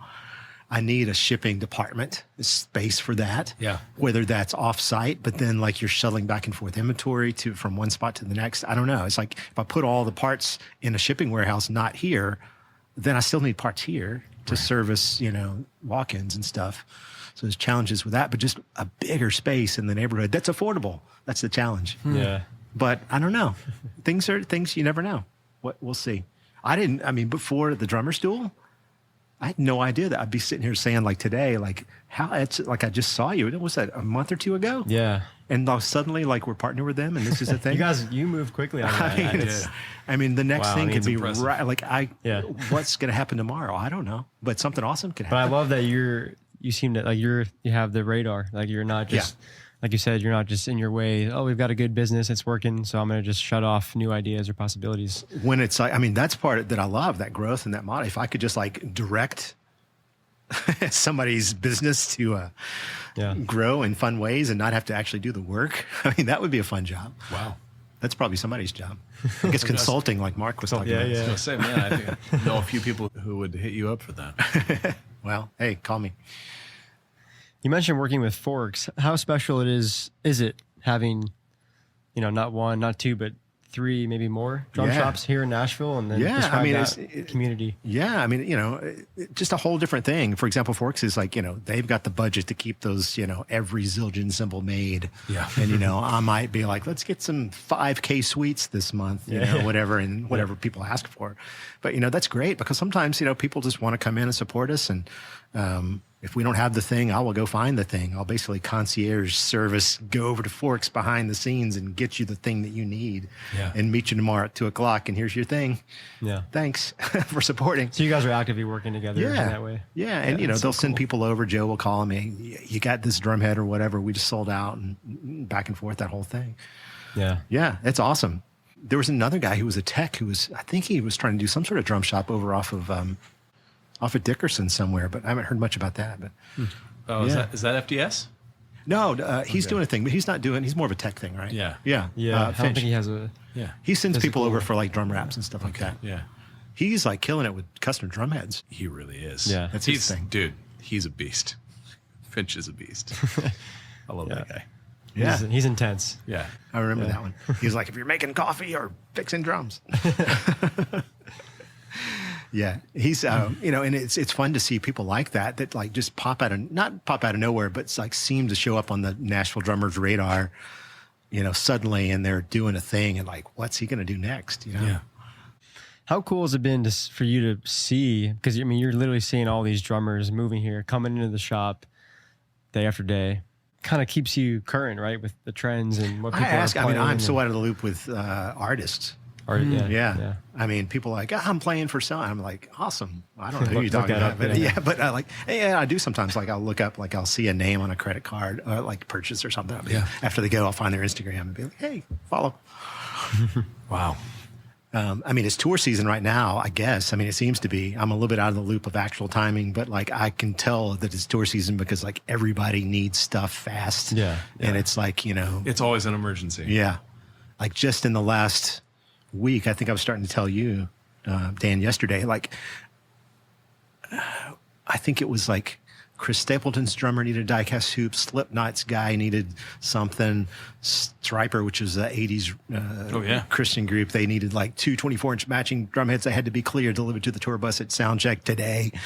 It was like one after the other. Like that throne you're sitting on, I think is going to Elvis Costello's crew tomorrow. It's like last minute, just like boom, boom, boom. And I try to be there to take care of that stuff, have the stuff, or quickly jump and get the stuff, you know, and then get it to you quickly. And it's an easy checkout and you're taken care of. I love hearing like, it seems like customer service is paramount.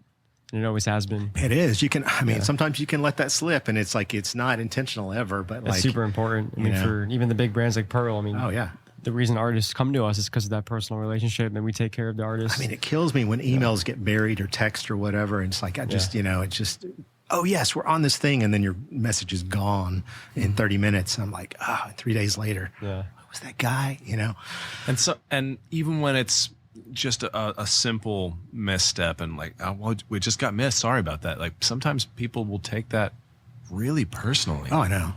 Yeah. Like, man, I mean, almost certainly it wasn't personal, but the fact that you are so on it, that's huge. And actually, it kind of behooves you to have the setup that you do. It does feel so homey when people come in. They're like, "Wow, this kind of feels." Like what we usually have some jazz playing, or like it's been '80s week this week. Been doing some '80s Pandora stations. It's a certain vibe. Yeah, you have that direct connection with the customer. That's going to be like there's no beating that. And then brand support. I mean, Pearl was one of the first sort of bigger name brands. I think Meinl got behind us pretty early on as well. KHS, Sonar, and Mapex, they were just saw what we're doing and want to be involved. And that's such a challenge. That when we first opened retail, that was a big challenge. Just not having access to like brands that people want, right? You know, because they're respectfully locked up by another shop, territorial wise or whatever. And that's one reason that really lifted up our custom drums that we make, our Hello drums, is that, like I need some good drums in the shop to sell. I mean, we've got a lot of options today, but when we were first opening retail, like, I mean, hey, we can't get them, we can make them. Yeah. Yeah. Another pivot. Yeah. We had, I owned bestdrumco.com. I just have a stockpile of domain names basically. So I just put that on the first ones, and it was kind of a little experiment. People didn't realize or have any reason to know it, but it was a throwback to Pete Best. Oh yeah, the original drummer from the Beatles, the forgotten guy that helped them get off the ground in his way. And that's I kind of relate that back to the shop in a lot of ways. We're kind of like that best kept secret kind of thing. Like if you know him, oh yeah. But like people would see on the tag Best Drum Co. and be like, I would literally see people go like, Best? I never heard of this. They think they're the best, Yeah. And so I pivoted from that. And actually, do you know Evan Hutchings? Yes. So he's a monster studio guy here in town and a great friend of the shop. He got some of our early drums before. So I took the Best branding off, just blank label, some snare drums and stuff. He got one of our early snares. And he like got it on a Monday. And by Friday, he was like texting me, "Hey, Andy, this is such a drum. I've used it on 5 records this week." And he was like, "It's a hell of a drum." And that sort of in my mind clicked, and it turned into hell of a drum, hello drum. That's it. I was going to ask about that. Yeah. The origins. That's so it's cool. Kind of fun. Also, it's like if you see just hello on a drum or on a thing, it's like, greeting me. It's like it's saying hello to you. Drum. You're also just when you verbalize it, you're saying hello to it in a way. Hello, drum.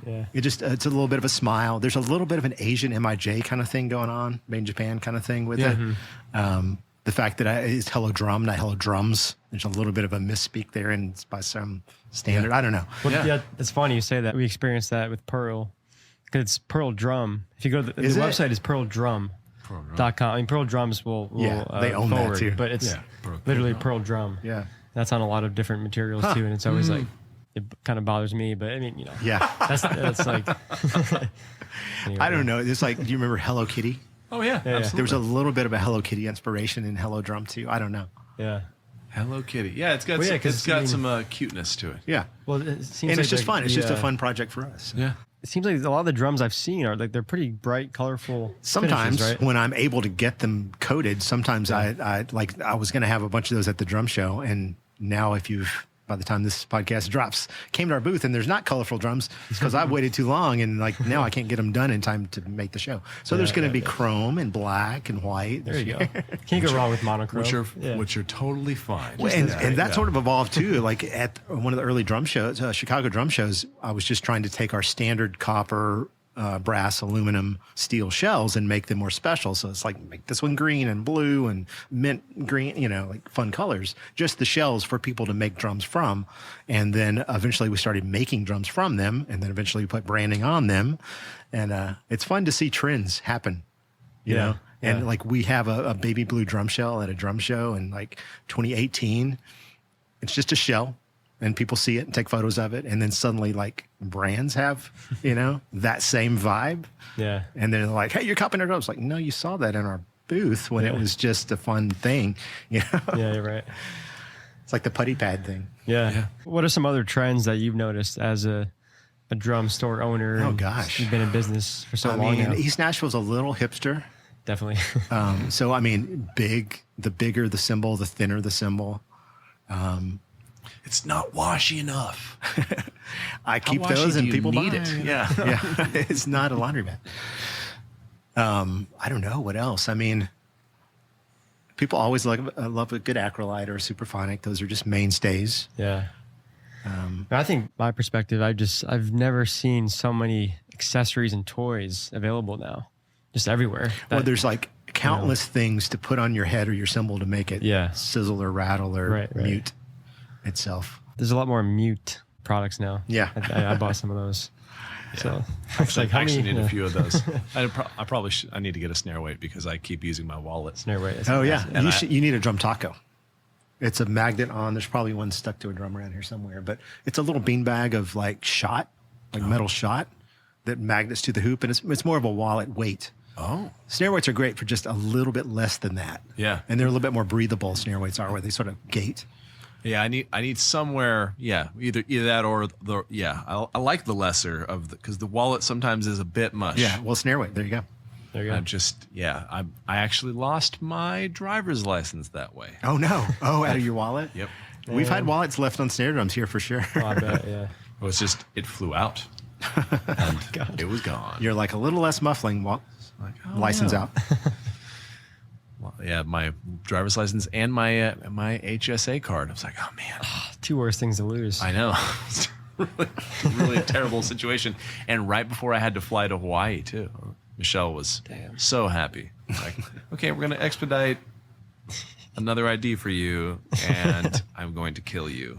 Like, fair enough. So let me ask you guys this: what are drum shops lacking? You know, good I don't know if question. that's a service or an item. I mean, you're probably not going to think of an item because there's so many items. But what are drum shops lacking?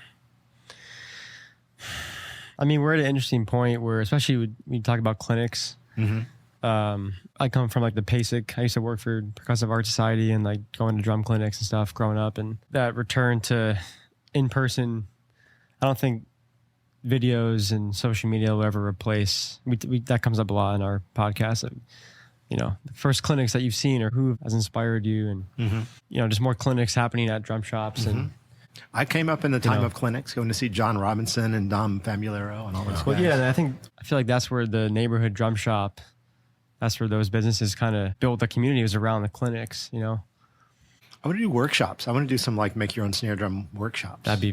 I would be there in a heartbeat. so fast. That kind of thing. I mean, we do DIY kits all the time. It's a big part of our model. It's kind of like the tip end of the wedge. What is it? Is that the same? Tip end of the sword. It helps people one click start to make drums when you don't have to. It's like, here's a box that has everything you need to make this snare drum. Right. You know, but then some people are like, all you need is like a screwdriver to put together. But some people just want to do that in a communal setting. We'll have people in. Just yesterday, we had a friend making a snare drum on the bench over there, which like just come in, bind the snare kit. If you have time, come do it on our bench and we'll use our tools. But if we could do that in a small group setting, I love that maybe idea. over at the rehearsal space. Yeah. That could be a thing. And basically the price of the DIY kit is the price to, come to the clinic. That would be incredible. My girlfriend owns a bookstore down the way, and like she'll have like signings with authors, and like the ticket price is the purchase of the book, so it's that kind of thing. Yeah. That could be fun.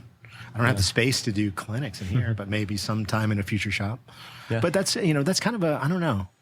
Other guys do that and they do that well. It's not really our thing. So I don't know.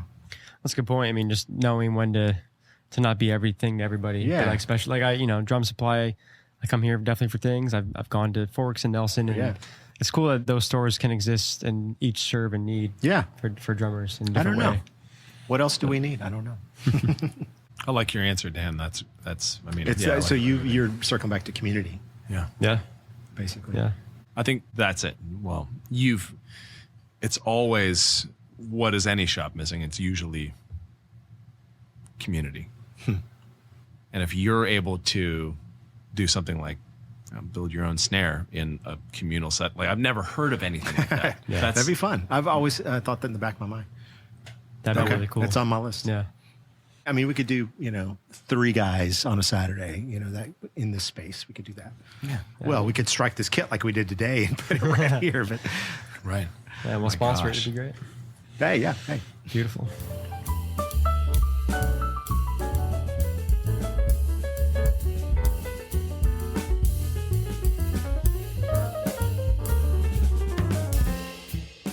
It's been so awesome, man. Just hearing.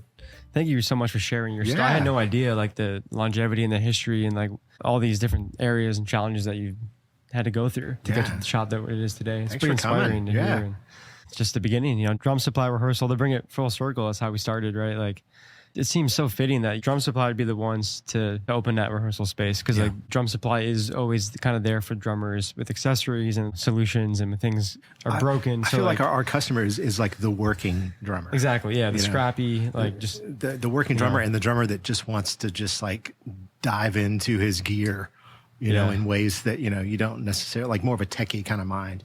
yeah. So the Drum Supply Rehearsal is just like another outlet for that, Yeah.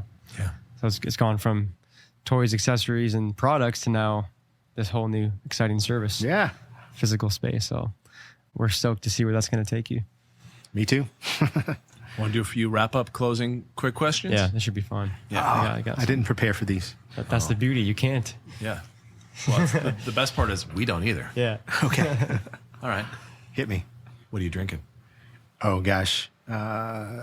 Black tea. Black tea. Is that Iced your black usual? tea. Nice. There's actually, do you know Living Waters? I saw you over at Living Waters My recently. favorite. Yeah. Yeah. I live Have you ever had the right by. Cascara? No, I haven't. It's a tea, hot or cold, made from the unripened coffee beans. So they're like green or red or whatever. Yeah. Made into a tea, a little simple syrup. Try it next time you're there. Okay. Okay. Hot or cold. I still have not been to Living Waters. You've talked to me about it several Great times. vibe, Yeah. This is It's final like straw. kinda like a- Brewery and a coffee. Yeah. spot, both. I love that. They're always open when I need them to be. I mean, they close at some point. They're not 24 hours. But Yeah. It's next to Grimy, the record store. Yeah. Right. Okay. Yeah. Just good community. They have a bunch of food trucks there now, and Live pop-up, music, too. I think like farmers markets Live or music. something on the weekends. I don't know. Yeah, music now. Yeah, it's great. Yeah. So in the summer, tea, cold, iced. Okay. In the winter, what do you drink? Usually some form of coffee. I've gone through various stages of coffee, whether that's black. I like it all, black or sugared up. Yeah. It all does the job. But I tell you what, the Mas Tacos in a pinch right next door, they're cafe con leche. Oh. They dump, what is it? Sweetened condensed milk. Oh man. And they use that. What is that Mexican coffee that it's the yellow? It's like this really bold. It's a distinct coffee that's kind of cheap and pedestrian, but that with a bunch of condensed milk in there. Sounds awesome. Yeah, it will jack you up. I need that. I've had a series of long days and I'm so beaten. If they're over there now, I mean, you should be able to get one before you go back downtown. Yes. Yeah. Yeah. I'm definitely getting one after this. Cafe con leche. Okay, cafe con leche. I got it. If you had to choose pharmacy or Mas Oh, Tacos. Mas Tacos. Okay. I don't have the patience. I mean, pharmacy's good, but Yeah. Mas Tacos is like the real deal. And we can overdo it because if you operate next to Mas Tacos Yes. from their birth, from the taco knockers stage to Guy Fieri coming in, Oh my God. maybe once a week, maybe twice a week. We had it last night. Yeah. And it's, for me, it's the fried avocado taco, the fish taco, which is like almost like a fish sandwich. I mean, it's a fillet of fish on there. We take the onions off these days. add more cilantro.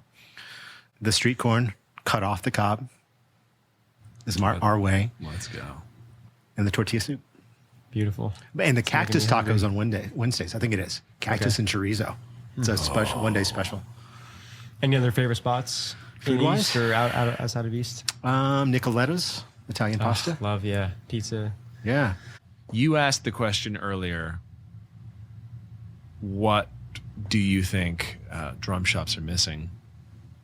What would you like to see? I mean, obviously you want to see your own business succeed, but what do you want to see drum shops in general do better? Just stop competing on price, maybe. It's just like you match Sweetwater. Yeah. I mean, they're huge, and that's always. I don't think that's gonna go away. That Goliath of an online. They're only getting bigger. Right. Yeah, I mean, I heard one of our good friends he was out there doing some audio capture for some sort of content for Gibson, I think. And I think they have their, the little bags of candy that they put in the orders. Yep. Yeah. And you may know this, but I think their candy building is bigger than our shop. Oh No kidding. Yeah, it's just operations of just candy. It's so irritating. So to me, that's just like, that's driving out the little guys. Yeah. But I mean, like they are literally selling, like some Remo heads will come up below our cost. And people expect us to basically lose money on this item, And there's no like enforced MAP, minimum advertised pricing, on some of those things. Remo started to put some MAP pricing on some items, and like drum companies do too. But if there's not MAP enforced, they just take advantage of that sometimes. Wow. And that's going to squash the little guys. And why do that? Yeah. Sell it for what you should sell it for. Yeah. I don't know. Not retail, but 50 off is typical. Yeah. Yeah, so stop competing on price, maybe. I don't know. Just that's a different game. It just takes all the life out of it. It just becomes like pennies, Well, well, then you're just in a race to the bottom. Yeah, and I've done that with drum parts. Yeah. There's another website that at some point in time, I don't know if you had a bot set up, but like I would have a tension rod at 42 cents, and I would go to 41, and his site would go to 40. It was just like, stop! You're killing it. You're killing us both. Yeah. You've encountered and done business with a lot of celebrity drummers and people that have gone on to do cool tours and gigs and whatnot. Yeah. Is there a certain, maybe a custom drum that you've built for someone? Oh gosh, somebody that stands out is like, that was a really not cool necessarily custom project. drums. So much of our stuff, like like I was saying, like drum wraps and things like that. Like right before COVID, we did a special drum wrap that was shipped to DW. Okay, for Chad Smith's Chili Pepper tour. Yeah. It was like this pink diamond pearl situation that his tech requested samples. I pulled out the top, pinks that I liked, and then we produced this custom. It took like 8 weeks to make it. And that comes out on a DW kit that's on stage with, Chad Smith and the Chili Peppers. And nobody knows that I formulated that pink and made it happen and got it to the place in the right time. Stuff like that. That's so cool. It's like Yeah. nobody will ever know that unless I wave a flag. Yeah. Right. And you're not in it for the name recognition or the credit. Yeah, I'm sure, mean, but we usually have some like sort of scrap pieces left over from production or something, and we'll make a cool drum about from it, and and it's always on the top shelf, and people are like, that one's cool, and I could be like, we Story made that behind for that finish for whatever stuff like that. It's just fun to see. It's kind of fun doing stuff like that from behind the the corner in a way. Yeah. Might defeat the purpose if you do want to keep that kind of thing private, though. Honestly, I would be interested to see content if you were in a situation where you get to make an interesting drum for someone doing something like that. Like video of it. I think we posted, did some stuff on it, but then it's like a 24-hour news cycle kind of thing, and it's gone. But if you scroll back, you can probably find a picture of that on our Instagram page. Yeah. Speaking of, just quick, this could be a whole episode, but social media. Yeah. You literally built a website before there was even internet. How has that transition been to have to compete? It's taxing, and now there's like, I don't know, Threads just popped out. Exactly, we were like, I don't know, we were early on Threads. Have you got on there? Yeah, It's like Twitter. We have an really- account with the podcast. Yeah. I haven't figured out how I'm going to use it yet for. I think it could be a fun thing to just be like, hey, you post this thing on Instagram, a drum or a situation, and then you start a conversation about it in a different way over on Threads. I mean, maybe? if it's a less toxic Twitter, and I think that's all they're trying to go We'll see, after, but it's like, another one. And like we tried it. I got a TikTok thing too. And it's like, I've got 3 videos on there. And it's like, it's like Instagram's enough, but like their algorithm just kills this. And like, we don't get views, and you got to pay to advertise, and just to think that during COVID we lost our Instagram and people thought we were out of business. Oh. It was just like suddenly I tried to log in and it was like your account's been deactivated, blah blah blah. Oh man, I had to fight tooth and nail. You can't call Instagram. No, oh, it's insane. Yeah, and good luck. Oh gosh, I mean, I don't know if somebody was like false flag reporting, whatever, to like take it down. I don't know if it's a bot. I don't know. Yeah. But we lost it for about almost a month, 3 to 4 weeks. And people thought we were out of business just simply because they were like Drum Supply and it's not there on Instagram. Right. Like I'm here shipping, it's surviving. Yeah. Like Instagram doesn't mean a business is alive or not, Right. But that just goes to show you though, that's how these kids think now. I mean, we're on their phone. I could have started another one, but there's no way. I mean, we were close to 40,000 followers at that point. But ever since that time, they've put a finger on us, and we can't we'll gain 3 and lose 4. It's just like, it's an exposure thing. Yeah. The day it was, I'd never forget it. It was during a thunderstorm, like a power outage. The power was out. Our internet was out. It's raining. Oh my God. I'm trying to log back in because I had sent so many forms. I was obsessively trying to just like log in. Yeah. With proper credentials, log into my own Instagram. And our internet was bad, so I had to get 5G. I had to step out in the rain, walk down the street, try to log in. Oh, it's going through. It's going through. It's like, it's not going through. Is it the internet? Is it them? Am I still blocked? And it finally like popped back on. And I did a post. I was like, we're back. Oh my gosh. Damn, man. I'm sorry you had to go through that. Even though I knew you got it back, I was still like, oh my God. And with that in mind, how would you like people to look you up and contact you? Oh gosh, that would be drumsupply.com. Drum Supply on all the social. Pretty much, yeah. Drum Supply on all the social. 1-800-NEW-DRUM. Still functional. Still hits us. Yeah. I don't know if you can text that one, but you can text the number. That's another differentiator for our shop. Like we text customers all the time. People will be like, "Do you have this head?" And I'm just texting. That's great. Yeah. That personal mom and pop community relationship, I think, is so important. Yeah.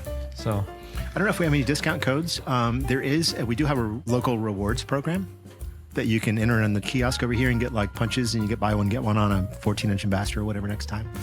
Yeah. You can text to join that as a local. It's no sense in doing it remotely if you live in Indiana, because we're going to be sending you promotional text about a practice pad that you need to come get in the shop today. But we'll have a sidewalk sale and you'll get a text that morning, that kind of thing. You can sign up for that. Great. Love it. Yeah. It's fantastic. Amazing. Check out drumsupply.com. Check out Drum Supply Rehearsal. Andy has just been killing it here, and for so long, just like really, I mean, thank you on behalf of drummers everywhere, right? Supplying and serving the needs of drummers. This has been really cool to follow your journey and learn more about you today. Yeah. So. Well, yeah. Thank you. Thanks, y'all. Thanks for listening to this episode of the Nashville Drummers Podcast. If you've enjoyed these podcasts, please consider supporting us on Patreon. For $5 a month, you can help support this dream and keep the ball rolling for us. Believe it or not, it's not free or even necessarily cheap for us to make this thing go. To sign up, go to patreon.com/Nashville Drummers Podcast or click the link in our Instagram bio. All of your help is greatly appreciated. Check out our new website, NashvilleDrummersPodcast.com. And if you're not already following us on Instagram, you can follow us at Nashville Drummers Podcast. Thank you for listening, and we'll see you in the next episode.